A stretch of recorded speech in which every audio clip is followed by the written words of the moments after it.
আমরা গত ৩ মাস বাজেট নিয়ে খুবই ব্যস্ত ছিলাম। এখন আমরা বুঝতে চাই আমাদের ফিল্ড লেভেলের কি প্রবলেম আছে, যেমন মংলা পোর্টকে ভালো করে বোঝা, মংলা পোর্টের ক্যাপাসিটি বোঝা, কতটুকু কাজ আমরা এখানে করছি, আরো কি পরিমাণ লোড আমরা নিতে পারবো, এখানে কি ধরনের প্রবলেম আছে এগুলো শোনা। এগুলো হচ্ছে আসলে মূলত উদ্দেশ্য। পোর্টের ব্যবহার আরো কিভাবে বাড়ানো যায়, পোর্টের ব্যবহারকারী যারা আছেন তাদের কি ধরনের সমস্যা হচ্ছে, আমাদের অফিসাররা যারা এখানে কাজ করেন তাদের কি ধরনের প্রবলেম হচ্ছে, তাদেরকে আমরা আরো কিভাবে সহায়তা করতে পারি, ওভারঅল জিনিসগুলো বুঝে আমরা যাতে করে সিদ্ধান্তগুলো নিতে পারি, সেই জন্য বেসিক্যালি সরেজমিনে আমরা দেখতে আসছি। আমরা আমরা মংলা কাস্টম হাউসের অপারেশনাল ক্যাপাসিটিটাকে আরো বেশি ব্যবহার করতে চাই এবং ব্যবসায়ীদেরকে আহ্বান জানাবো তারা যাতে এই পোর্টের সুযোগটা নেয়। আমাদের চিটাগাং পোর্টের যে ধরনের ব্যবহার, যে ধরনের ব্যস্ততা, সেই হিসাবে আমাদের মংলা পোর্টের ব্যবহার খুবই কম।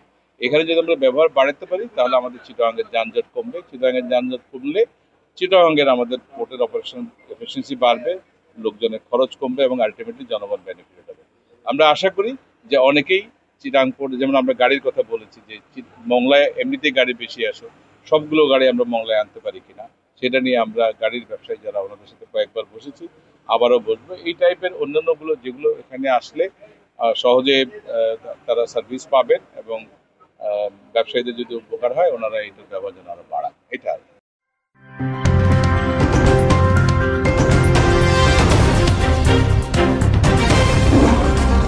Voice of Tiger.